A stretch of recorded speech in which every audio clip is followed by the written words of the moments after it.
நீங்கள் பார்த்துக் கொண்டிருப்பது நியூஸ் 21 செய்திகள். தமிழ்நாடு செய்திகளை உடனுக்குடன் தெரிந்து கொள்ள நியூஸ் 21 செய்திகளை பாருங்கள். உண்மை, உழைப்பு, உயர்வு. பழனி நகர்மன்ற கூட்டத்தில் அதிமுக கவுன்சிலர் தேசிய கீதம் பாடியபோது கருப்பு நிற துணியால் கண்ணை கட்டிக்கொண்ட சம்பவம் பெரும் பரபரப்பை ஏற்படுத்தியது. திண்டுக்கல் மாவட்டம் பழனியில் பழனி நகராட்சி அலுவலகத்தில் நகர்மன்ற தலைவர் உமா மகேஸ்வரி அவர்கள் தலைமையில் இன்று நகர்மன்ற கூட்டம் நடைபெற்றது.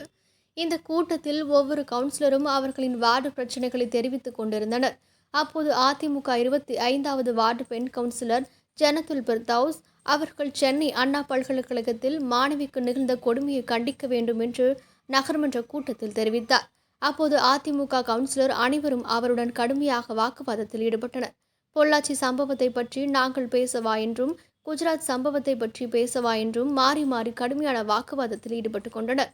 அப்போது நகரமன்ற தலைவர் உமா மகேஸ்வரி கூட்டம் நிறைவடைந்தது என்று அறிவித்தார். அப்போது தேசிய கீதம் பாடல் ஒளிபரப்பு செய்யப்பட்டது.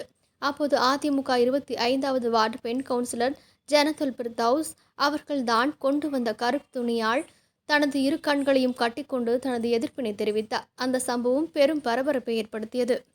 அதாவது இன்றைக்கு நடந்த நகர்மன்ற கூட்டத்தில் ஒரு பெண்ணுக்கு நடந்த அநீதியை கேட்டதுக்காக பேச்சுரிமை பேசினாங்க.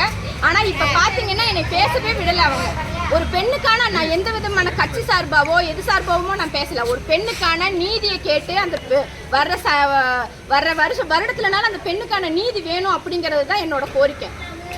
என்னோட கோரிக்கைக்கு அவங்க பாத்தீங்கன்னா எந்த விதமான பதிலுமே அவங்க சொல்லலை, எதிர்ப்பு தான் தெரிவிச்சாங்க.